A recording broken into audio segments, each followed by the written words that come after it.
Sis, have you ever had some toxic people in your life that you know that you should let go of, but for one reason or another, you have not let them go as of yet? Well, let me just tell you that toxic people can suck you dry. They add no value to your life, and what you end up feeling is every time you're around them, this feeling is within you that just does not sit right, especially when you are on a growth journey and you are not a part of a fixed mindset. Now, what do I mean that by that?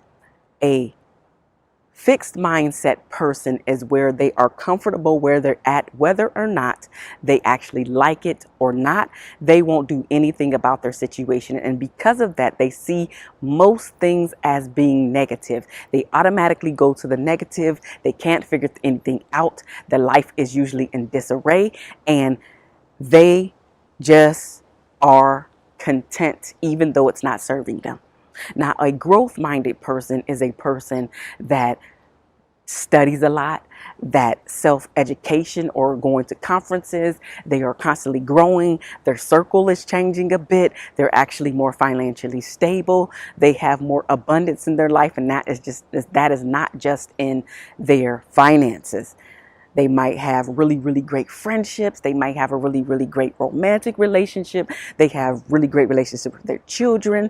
They live in a pretty decent neighborhood or a great neighborhood. And so they're actually building generational wealth, and they're breaking generational curses. So it's a lot more beneficial to be around growth-minded people, because if you have not heard the saying, hear it now. Your wealth, financial, is accumulated by the 5 people that you hang around. So if you hang around 5 people that only make, let's say, $30,000, you're going to be number 6. If you hang around 5 people that make $100,000, you're going to be number 6. If you hang around 5 people that make $1 million plus, you will be number 6, because it's all about your circle. It's all about your circle. And growth-minded people usually don't buy into the negative that they see day to day. They hardly even listen to and watch the news, because they know how much programming goes into watching the news. And they really watch what they read, what they listen to, the types of people that they're around, and the environment as a whole. If it's not adding to them, that means it's subtracting. And so growth-minded people don't want the negativity nor the subtraction. They only want addition in their life. But toxic people slash negative people slash fixed-minded people are okay with being around the drama constantly. And so who am I, and why is this important? My name is Marshawn Olanio. Especially if this is your first time to my channel, welcome. I am a shift relationship strategist where I help Black Christian women that are married or in long-term relationships to stop feeling disconnected and unloved and shift them to feeling heard, understood, and appreciated via my digital courses, my group coaching program, as well as my books. Now, if you need some help with that, go ahead, look down in the description box below and take the quiz. The quiz will be the first way to determine where you are at in your relationship, right? So go ahead and take the quiz. It is free. The results will be emailed to your email address. Now let's get into this topic today.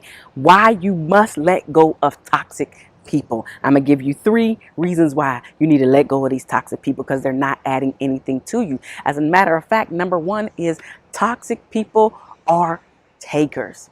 They take, and take. And guess what? They hardly ever give.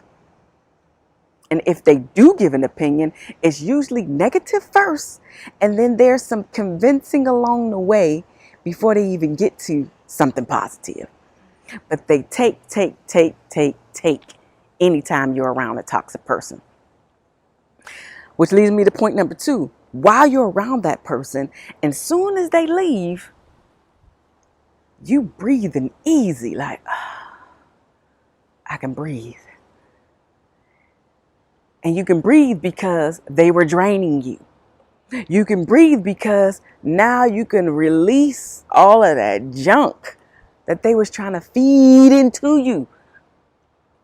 But you feel very drained around a toxic person after they leave. In the moment, you might not notice it because you're trying to be sympathetic, empathetic, and even understand what they're saying to you and connect with them.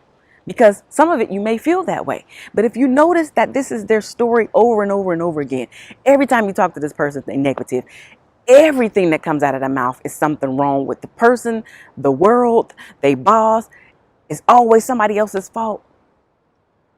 They're never talking about anything positive. You got a problem. The third thing that I want to say is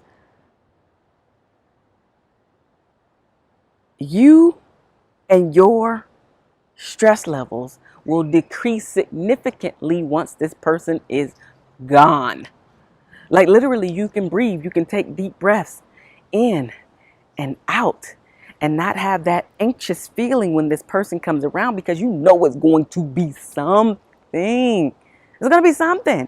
So your stress levels decrease. The fourth thing is that you are more peaceful without their cancerous, negative attitude constantly floating in your environment. Now, please hear me when I say this. This is not limited to people that live outside your household.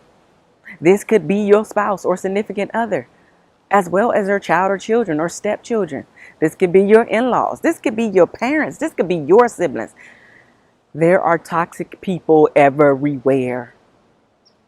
And if you want to get away from the toxicity, absolutely, you can choose to get away from the toxicity.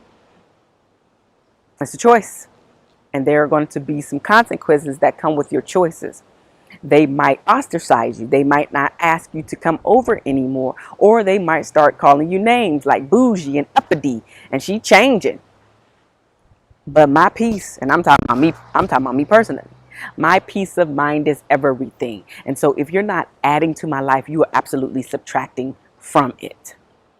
And the stage that I am in my life, I really don't care. I will get rid of you very quick because I have to protect my mind. I have to protect my peace, but I also have to protect my child because I know that the more I am in an environment where she's with me that is not positive, that means it's negative. And I don't want her to see and believe that that is normal. So me, am breaking the generational curses in my own household because it's very important for me, not for me and her to not feel like victims because we're not victims. We're not victims in any way, shape, form, or fashion. And so I do not want to even start to buy into any of this negativity. So I'm protecting my peace, but I'm also protecting her peace and her sanity and the way that she views the world. Because yes, I'm not oblivious to the world being crappy. But does that mean the world is crappy all day, every day, and everybody that doesn't look like me is against me? No. No, it doesn't. You have to get those toxic people out of your life so you can breathe, so you can actually see and actually hear yourself think your thoughts, not somebody else's thoughts. The fifth and final thing that I want you to think about is when you start to get rid of these negative, toxic people, you don't have to overly justify your decision. You really don't even have to have a conversation, honestly. If they come back and say, hey, you pulled away, I noticed that you're different. You can tell them why I am kind of different and I'm just going in a different direction. You can also tell them that they're very negative. But if you're talking to a negative person about them being negative, do you think that that's going to be a positive outcome during that conversation? Probably not, because in their eyes, they are not negative. Because most negative people can't see that they're negative. Most pessimistic people can't see that they always, like their innate way of doing things and looking at things is always negative until somebody points it out.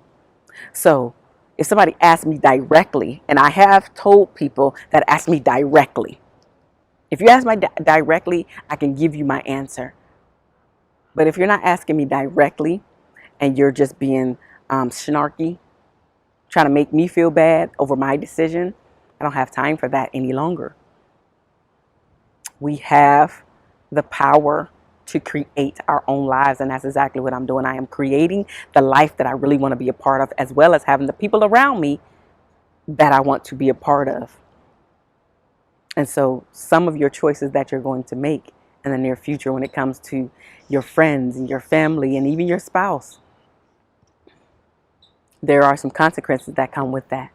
But you have to be okay with that in order to reach your true authentic self, as well as the purpose that God has for you here on this earth.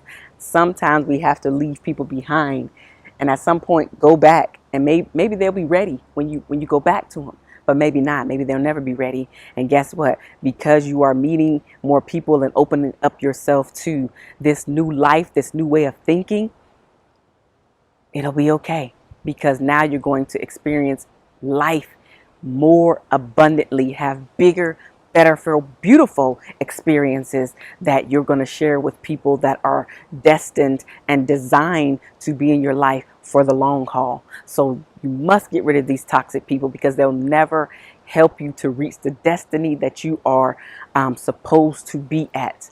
They're literally dead weight and holding you back. But you have to see that, and you have to make the choice to do something about it. I'm Marshawn Alanio. I am your favorite shift relationship strategist. Again, if you have yet to take the quiz to find out where you're at in your relationship, and if you're a part of a toxic relationship, it's going to tell you that as well. Click the link down in the description box below and take the quiz, and I will see you in the next video. Bye-bye.